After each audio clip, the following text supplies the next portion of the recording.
How much money did you make from Facebook?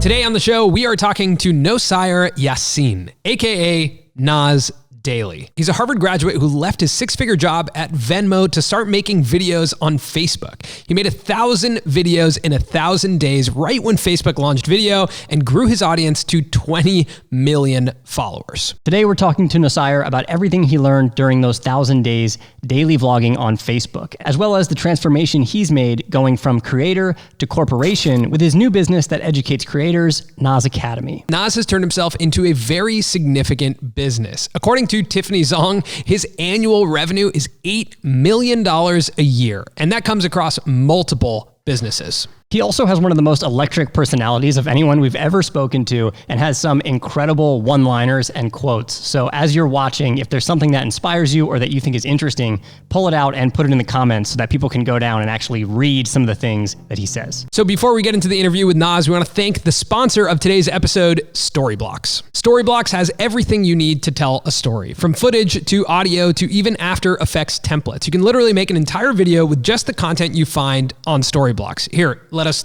show you really quick. You say a word, I say a word, we'll tell a story and we'll cover it with Storyblocks B-roll. Shark. What? Sharks. Singular character. Why is it plural? Why does it matter? Well, I'm sure they have multiple sharks, images of multiple sharks. How does a story start with sharks? Sharks went to the zoo, or I don't know. The shark went to the zoo. Now I'm in a bad mood. All right. The boy went to the zoo and had cheese sandwiches. Period. There you go. There's story time with Storyblocks, and you just saw how much great footage they have. Everything you just saw was pulled from Storyblocks. The music, the graphics, and all of the footage. Now, whether you're a creator looking for more tools to help you make videos, or you're a company looking to get into the content game, Storyblocks is the perfect place for you to go. And with their flexible subscription plans, you can definitely find something that works for you. So thanks again to Storyblocks for being a sponsor of the channel for so long. They are so supportive, and we hope you guys support them too. So head over to storyblocks.com/Colin and Samir to check out Storyblocks. The first video I made was, it was in college. We made a video where we sent a hamburger to space. You know how people send things to space to take a picture of space and the curvature of Earth? I was like, wow, I'm pretty sure we can do a hamburger if we can get funding from the nearby hamburger store. And so I sent an email to them and said, hey, I would like $1,000 sponsorship to send your hamburger to space if you're interested. And within a minute, they said yes. A minute. That was my first ever sponsorship. So they came, we gave us $1,000, we sent it to space, and we made a video about it. And that video ended up going viral on YouTube. It got 1 million views. Jay Leno made fun of it. He was like, wow, these Harvard kids sending a hamburger to space. I can go to space too to eat the hamburger. So I was like, oh, that's really interesting. From the campus, I'm able to reach 1 million people without having to build an app. That's an easy way to reach the most number of people. What was the aftermath of the burger in space? Was it celebrated on campus? Were there teachers who were like, you're a marketing genius? Like, what was the reception of that? The reception of that was, yeah, you guys are crazy. That was highly encouraging to start creating more content. And that's how a creator is born anyway. You make one piece of content, you see a lot of value in it, and you say, I want to repeat that value for the rest of my life. And so, we had companies reach out saying, I want you to send my cigars to space. I want you to send my employee pictures to space.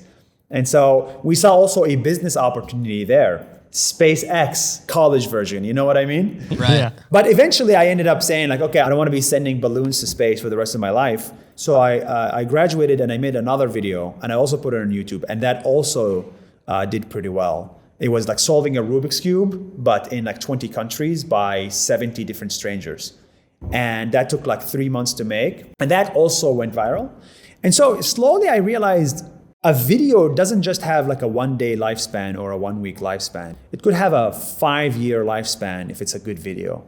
And I was attracted to that. You graduate Harvard and you make your way to Venmo, which is, it's a great job. And from, I think, all the headlines, and if anyone's, read articles about you, the classic headline is about you leaving a 6-figure job at Venmo to travel the world. So I'm curious about that, like the decision there, take us through, you graduate Harvard and then you're just like, I'm at this great job. It's well paying. There's probably a path forward, but I'm out. I want to do something different. I struggled to get a job. Even with a Harvard degree, I was an undesirable hire because I was a jack of all trades, but a master of none. The job at Venmo was really, the founder just took a chance at me. The founder was like, yo, we're both immigrants, my friend. I see your struggle and you see my struggle. Just come in, be a software engineer with us and let's hang out all the time. And I learned a lot from him. How to be aggressive, how to be unconventional, how to say a big fuck you to the system. Building Venmo is a big F you to the system, right? I'm gonna make a social feed of your financial transactions. I'm like, what? So I thought, you know what? I'm very inspired by that and I don't need a job. I saved up enough money. I wanna do a big F you to the system. And I went to Kenya on a one-way ticket. And I said, I'm just gonna be a Facebook creator. I'm just gonna make Facebook videos. And they're gonna be 1 minute long. All these filmmakers making 50-minute long videos, I don't give a shit. I want to make a 1 minute video and I want it to be better than a 50-minute film. Of course, it was never better, but it was a start. And that was the beginning of sort of the Nas Daily creator journey. Were you watching other creators? Like, was Casey Neistat daily vlogging at this time? I actually was inspired by Casey Neistat. I got to give it to this guy. First of all, his content was very like for New Yorkers, for Americans, may not have personally connected to me, but what connected to me personally was, man, this guy has got a company, a family, a kid, a wife. He lives in New York and he can make a video every day and he can work out every day. And this guy's work ethic is unbelievable. If he can do it, I'm pretty sure I can do it too. I was inspired to do the daily because of Casey Neistat and I committed to the 1,000 days. I was not inspired to become a YouTuber because I didn't like the YouTube ecosystem. My mom did not go on YouTube. My brother did not go on YouTube. My cousins did not go on YouTube every day. They went on Facebook. And I said, if I want to make videos, I want to make them for my friends. I don't care about anyone on YouTube. Sorry, anyone watching this, I don't know you. I do know my mom, I do know my brother, and I do know my cousins and my friends from college. And these are the people I wanted to make videos for. And that's why I decided to go Facebook. Facebook video was undefined. YouTube was starting to become defined. There was a lot happening there. It had a voice that was developing. And I remember at that time, in my mind, you were the only Facebook creator. I don't remember any other people making video on Facebook. That's a good title. The only Facebook creator. Interview with the only... But it clearly worked. I mean, today, correct me if I'm wrong, but 20 million people are following your Facebook page. Is that correct? So I actually have 12 Facebook pages and those have 33 million followers collectively. Wow. The people who win the most money or the most in life are the ones who predict the next 5 years the most accurately. And so as I looked around back then in 2016, I honestly made the bet that YouTube was going to die. I was wrong with that bet. But I also made another bet that Facebook was going to be massive, especially Facebook videos. And that bet succeeded. And so I would say we massively benefited from it. Now I have my gripes and problems with Facebook. But overall, they're the reason I'm talking to you guys. When you started deciding to make daily uploads, was that challenging for you? Did you find it to be easy? How did you pay your bills? What was that like to embark on that journey of uploading 1,000 videos in 1,000 days? Making 1,000 videos in 1,000 days was the loneliest, darkest, hardest, most torturous time of my life, but also the most fun. But it's hard. I like doing hard things. Things that I think are hard. So I enjoyed the challenge. It was a nice commitment. When you make videos every day, there's a few things you have to give up on, right? First of all, your friends, goodbye forever. Your family, I'm sorry, I cannot be there for you anymore. Your girlfriend, if you had a girlfriend back then, I'm sorry, we cannot be together. Essentially, you have to become 100% selfish. That's really the definition of making videos every day. You are 100% selfish, in which nothing matters, not even your well-being, but this project. This project matters. Your community doesn't matter, your country doesn't matter, your mom doesn't matter, your dad doesn't matter. And that's how I was for 3.5 years. When I found a girlfriend that is willing to date me, we said, look, the videos are number 1, you will be number 2, and I'll be number 3, and my family will be number 4. That was the ranking of my life. And I'm not necessarily proud of it. It was just a reality. At what point does that ranking come to an end and alter? Wow, I've never heard that question before. If I'm being honest with you, that ranking is still in place, even after I finish 1,000 videos. So now instead of videos is number one, it's company number one, my relationship number two, I think my family number three, and then myself is number four. So maybe I switched myself with my family. I don't think anything will be number one other than the company for the next 5 years at least. Yeah, I understand that, especially because we are creators, we are founders. The thing that we've learned over the past 10 years of doing this is just finding a little bit more of that balance to take the rank of self up the ranks, right? And figuring out how to do it. The ranking like fluctuates. Yeah. But I think what we try and do now is have more of a conversation around, did it get out of whack last weekend? Did something get out of place? Yeah. And then let's work to fix that and put it kind of back in order the next week. And how do we scale and build processes to make it a little bit more comfortable? Did you go into making a video every day thinking it was going to become a business? I knew that I wanted it to evolve to become a business, but I didn't know exactly how. I got my first dollar on day 12. A random company in Russia reached out to me from Ukraine, a Ukrainian company. I was in Kenya. Look at how many fraud sensors there are, right? Okay, you're in Kenya, a Ukrainian company is reaching out to you, telling you I have a media company in Nigeria, all right? And I'd like you to do consulting for me because I like your Facebook video. And I was just like, yeah, let's do it. I'll do consulting for you 1 hour on the side because of my video skills, and I'll charge you $3,000 a month. And that was the first time I realized your knowledge can be monetized. Your knowledge can be productized. And that's the foundation of Nas Academy, right? It's the ability to allow people to productize and monetize and share their knowledge with the world. And that $3,000 a month that lasted for 2 months drove me forward to feel like this can be monetized even if there's no YouTube AdSense. And I've built most of my career without relying on AdSense at all. AdSense never was more than 20% of my earnings. Yeah. And when you say AdSense, are you referring to like Facebook sort of version of AdSense? In-stream ads. Oh, wow. So between like platform revenue, it never made up more than 20%. Yeah. What makes up the rest of the pie before, the version of your company today? And then what does that look like today? So most of the pie comes from tourism boards or brand deals or speaking engagements. I found speaking engagements to be a great source of revenue. It's very not time consuming. Are you transparent around how much money Facebook paid you or how much money you made from Facebook? Of course. How much money did you make from Facebook? From the in-stream programs, I make roughly $1 million a year.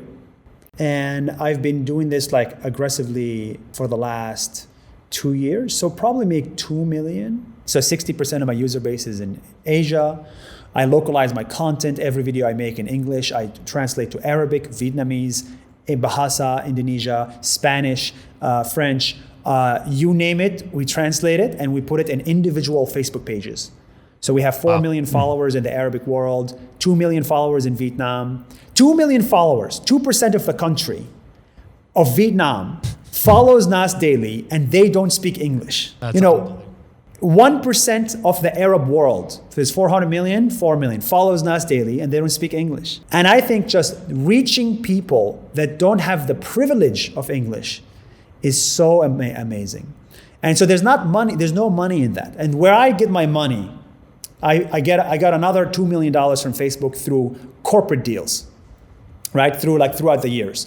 Just like production, originals, creation. I got another, $4 million from governments who are interested in helping their citizens. So the citizens may not have money, right?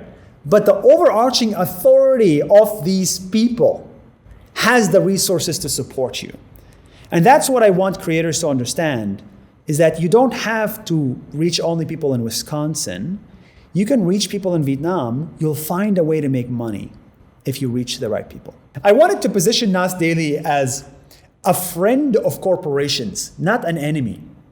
I wanted to position Nas Daily as a creator who understands software as well, so I can speak at tech conferences, as opposed to a creator that strips with his girlfriend and shows boobs and asses left and right on every thumbnail. There's a difference between how you position creators, and you're positioning your creators, your creator journey very well. You are the biggest friend of companies, VCs, and people that have real power, and I think that's very smart. So speaking English was one. Brand deals was another. And that's it. And to be honest with you, when I was averaging 1 million new followers a month, I wasn't making much money because it was not monetized. 1 minute videos are not monetized. My hypothesis was, I don't care about money. I had that privilege in a sense, right? Where I had $60,000 in savings, so I didn't need to care about money. And I was making $5,000 to $10,000 a month, so that's enough. My goal back then was distribution. When you build enough of a brand, you'll be able to monetize it down the road.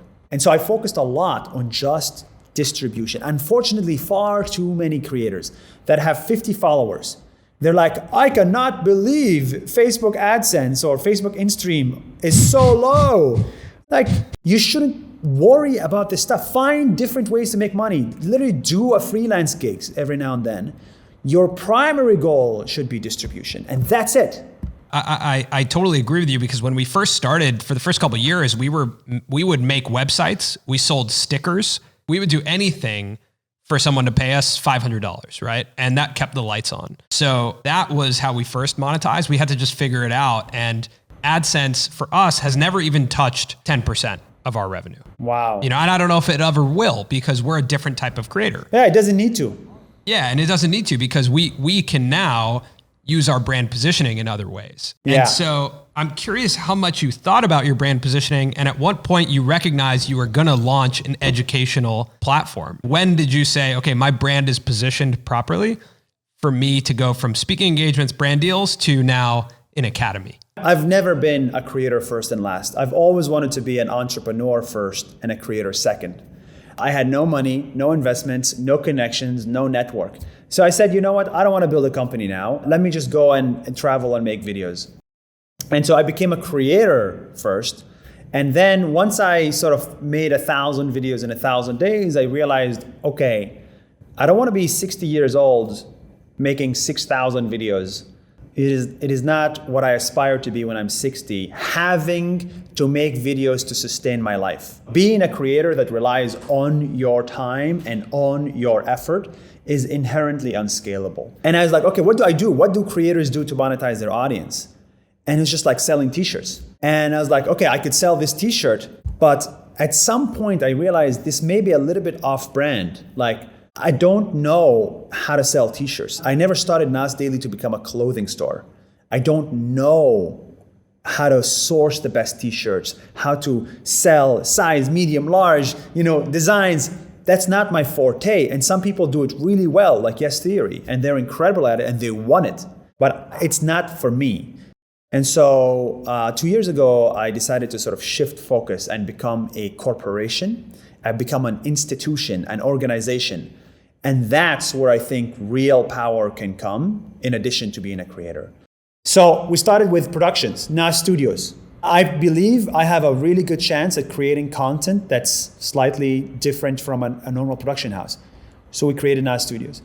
Education is very on brand for me as a creator and for you guys as creators as well. And so Nas Academy is, I believe I can help other creators monetize their education. So that we want to empower more creators to become educators, because knowledge is the only thing that increases when you give it away. And that's powerful. Wow.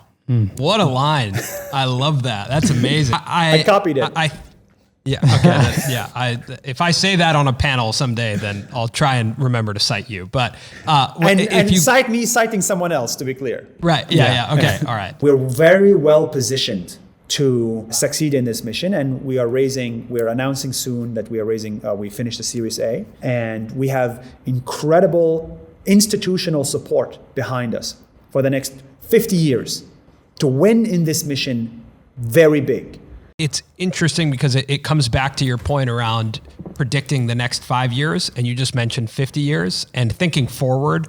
I am curious about that process of taking on investment and that appetite for risk and the appetite for building, a company very differently from being a bootstrapped creator who's just traveling, doing brand deals. Like even if you just stopped at production company, you have a fantastic lifestyle business. You could probably make millions of dollars doing that between advertising deals, production, and live a very comfortable life. Why take on raising capital and building this business? This is the first time I raised institutional money in 5 years. The reason I waited 5 years to do it, and we're raising, $10 million. The reason That's I a do lot it, of money. it's a lot of money. It's other people's pension money. Yeah, it's a lot of responsibility. Yeah. The reason I'm comfortable doing it now is because for the first 5 years, I didn't find a way to build a company that doesn't rely on me. Making videos relied heavily on me. A studio house relies a lot on the creativity of the teammates, and that's very difficult to scale. I don't want to be an agency like VaynerMedia or Publicis Group. I don't aspire to be that. So that's unscalable. That's profitable but unscalable. So the first time in my life, kind of like you guys in the last 3 months, in the last year, I figured out exactly the scalable version of Nas Academy and why it matters and why it's a net positive in the world. And for that, I realized it's very expensive to build. Software engineers are very hard. Talent is very, very expensive to get from Facebook. I was just talking to a big company employee that I wanted to hire, and their compensation is $500,000 a year. Wow. And you're like, man, how many brand deals do I have to make to pay this person's salary? You got to send a lot of burgers to space to do that, Yeah, so we're thinking twice now. I don't think it's gonna work. Right.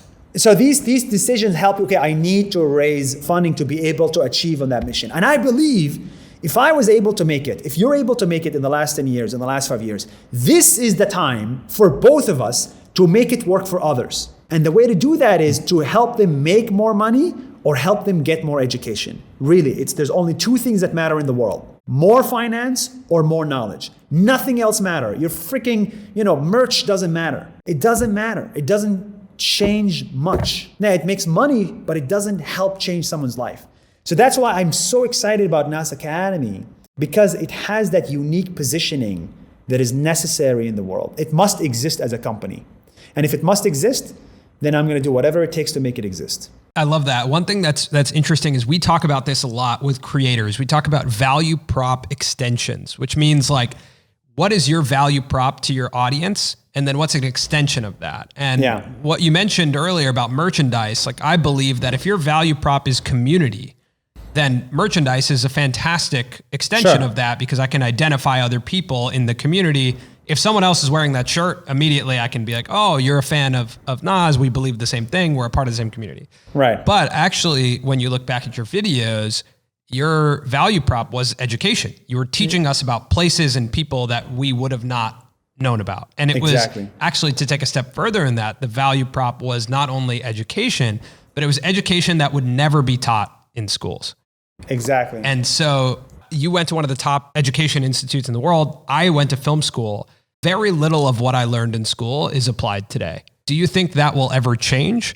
Does general curriculum change? Or is the bet that you and us are the educators of the future, and that these institutions will either have to catch up, partner with us? Like, how does this play out in the education space? I spent 4 years at Harvard. When I was in the corporate world, I realized nothing I learned in 4 years was applicable to my job interview or to my day-to-day work. I don't think educational institutions can move fast enough. It's done. Like, that company has to go bankrupt. Like, it's kind of like IBM or Yahoo or whatever. Done. I think it will be replaced by many, many smaller companies, many, many smaller institutions, one-person universities. That's the future. I learned how to cook from Gordon Ramsay. I learned how to become a creator from Nas Daily. I learned how to code from the lead software engineer at Facebook. That's it. And so I think Nas Academy, we're on a mission to build 100,000 one-person universities. That's the mission. And when you have 100,000 universities in your platform, I'm using the term very loosely, obviously, you can help governments and corporations alike. We've already signed deals with the Singapore government and the Emirates government, the UAE government, to empower their citizens to become creators. We've signed deals with big corporations like Grab, Pfizer, Singapore Airlines to empower their employees. So the future, I think, and this will make me very happy, is when in 5 years from now, Harvard will come to Nas Academy and say, we would like to partner with you guys as an education provider to our students. And that's a full circle. That's when I can quit. When that happens, I'll quit. Wow, that's amazing. That's so fascinating to think about governments and huge corporations coming to you to train either their employees or their citizens. Can you give us an example of what it's like when you're working with or someone from Singapore Airlines is coming to Nas Academy? What are they, in that instance, learning, and what are they taking back to Singapore Airlines? They're learning from people that actually do. Do you know the term, those who cannot do teach? Mm-hmm. Yeah. I always thought that was a problem at Harvard or at my high school. I believe that those who can do also teach. So you can still do, but you must teach as well. So the value they're getting is they're getting actual knowledge from people that have proven success, not just like a social media content consultants. The second value is they're getting the latest knowledge, right? This is the latest situation of TikTok. This is the latest Facebook algorithm situation. I know it because I live it. And so they empower their citizens and their employees to become media companies themselves. That's the goal. Decentralized media. Bitcoin is decentralized finance. Nas Academy is decentralized creators, decentralized education. Social media is decentralized media. The future is decentralized, but governments are not decentralized. I think governments will be centralized. Everything in between will be decentralized. Financial literacy is one thing, right? Like teaching a crop of citizens about financial literacy, maybe introducing certain things to them. Media literacy and storytelling literacy and platform literacy, like why does that matter? Well, from my experience, right, countries like the Emirates, and we have those conversations with, the executive office. Look, we are creating so many rules, so many laws, and we find it ineffective in spreading the message to everybody. We are finding it sometimes that, traditional newspapers, traditional websites of like the New York Times equivalent, they don't have enough distribution. And these random kids on TikTok have a lot of distribution. What if we can marry both? What if we can empower our citizens to tell our story? And this is a big problem in the Arab world, because the person who tells our story is the US Western media, right? Western media is my voice. And they only care about me when there's a terrorist attack. They don't care about me when I get into Harvard. They don't care about me when I build a machine or build a corp. New York Times doesn't care about me. And so the only reason why traditional media would care about an Arab is when there is politics involved. So for governments in the Arab world, they're like, we gotta change the narrative. The best way to change the narrative is not to beg Fox News and New York Times to tell our story.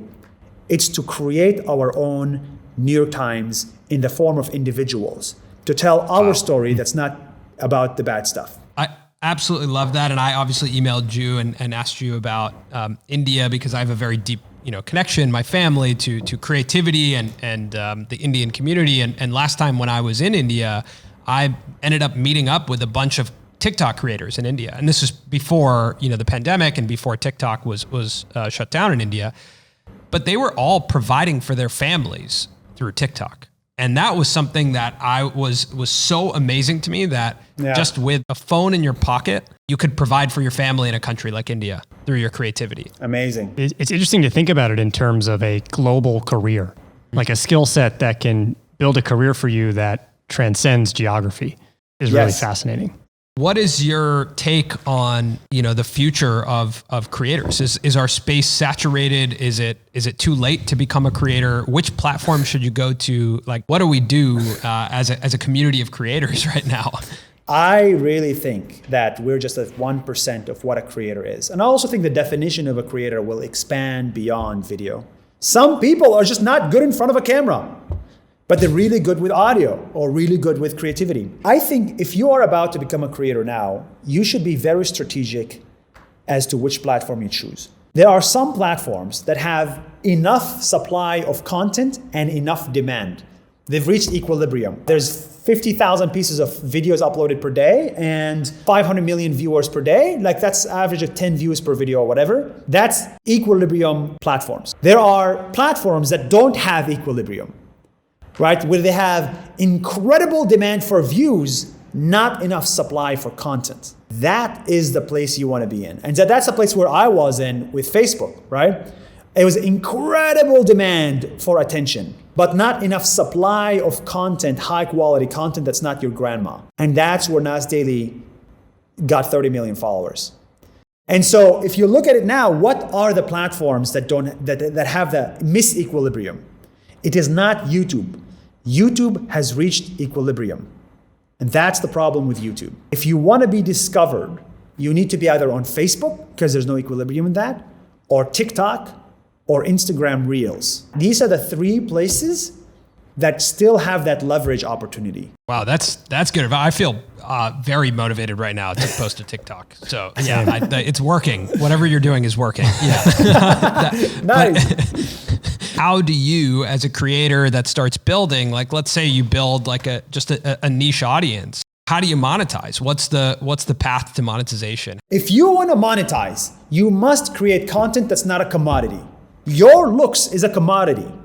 There are 50 million highly attractive individuals in the world. If you're just one of them that just happens to make TikToks, you are easily replaceable. Now, models are a different thing, but you're incredibly replaceable if you just rely on your looks. So number one, do not rely on your looks for your content. And I can say this because I look like this. Number two, what you need to do is find a format of content that is hard to commoditize. Ask yourself, what do I have access to that nobody else in the world has access to? For me, it was the world. I could be in Peru tomorrow because I don't have a job.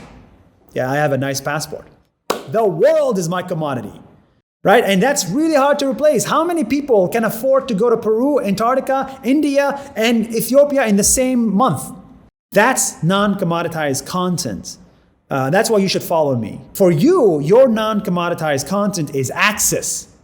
You have access to Nas Daily, to MKBHD, to A16Z. You have access to these creators that other people may not have that same access to. So you can be the only person that has this content. There's only one Colin, there's only one Samir. And you take Colin and Samir, there's definitely only one of you guys. No one can compete with you because there's no other Indian and a white guy on YouTube doing podcasting about creators.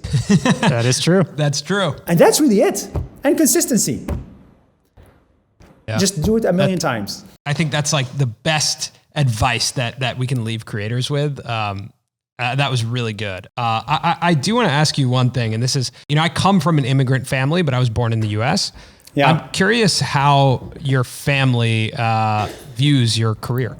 Like how do your parents view your career, your friends from home? Like, what do they think about all of this? Yeah, this is a tough one.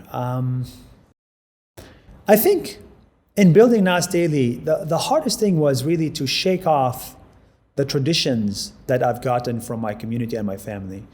Like with my dad, the tradition of having an employee. He's never had an employee in his life. When I hired my first person, he was like, "Are you sure you can do that? You don't need to do that. You now have to pay this person X $1,000 a month. Are you sure you can do that? Why not just keep all the money yourself?" And so I had to shake off that to begin with. The second thing I had to shake off is the concept of a career. A career is when you spend 10 years to make $1 million and just like ascend the ranks of a corporate ladder. And that's what my parents did. That's what their parents did. And so quitting to go make Facebook videos and leaving America and a Harvard degree and a career in software to go make Facebook videos in Kenya is a huge shock. And the first 200 days, you're not only trying to prove to yourself that this works. You're not trying to get followers like begging for them. You're also trying to prove to your dad and your mom that this is viable.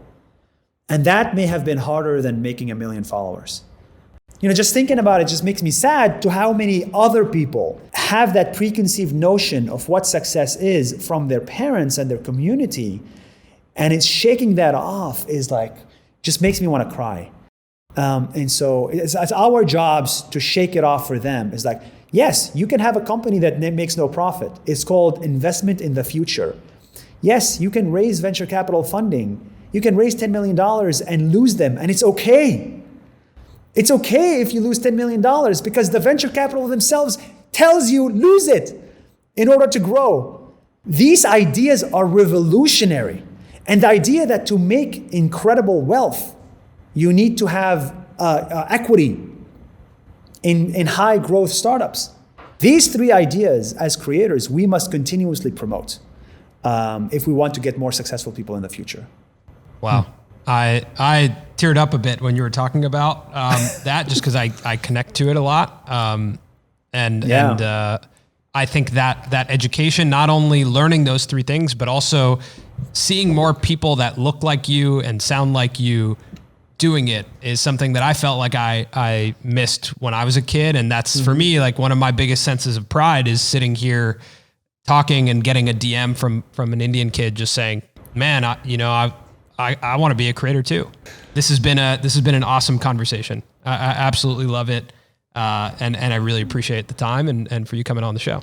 Guys, this was it's a big honor for me. I think you've asked the smartest questions that could possibly be asked, and your skills of interviewing are amazing, and your knowledge of the system are amazing. And so I want to thank you for inviting me, giving me the airwaves, and I hope we can continue working in the future, some way or form or shape. I think we will.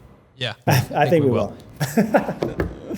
So thanks to Nasir for coming on the show. Thanks for watching all the way to this point in the episode. Again, if there was a quote that you really liked, make sure to put it in the comments so that people can scroll down and actually read through some of the highlights from the interview. If you made it all the way to the end of this video and you aren't subscribed, would be great if you could click that subscribe button. I feel like we can get to 250, Colin.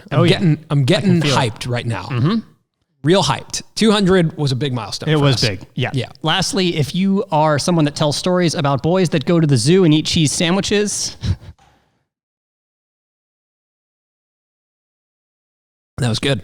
Caught me off guard. Callback. Yeah. Callback joke. Then check out the link for Storyblocks. Link is in the description. They support us and creators like us, so we hope that you support them too. Now, Samir, roll the intro. We start the show again? Did you mean outro? I mean, it looks the same as the outro. Does it? There's subtle differences. If you can spot the differences, comment below. Here we go. Rolling the outro. What I'm about to say may be slightly controversial, but I do not think Harvard fosters creativity. I mean, look, I love Harvard, and it's the best thing that happened to me in my life. But people apply to Harvard as freshmen with 500 different interests, and they graduate Harvard with 3 interests: finance, consulting, or tech.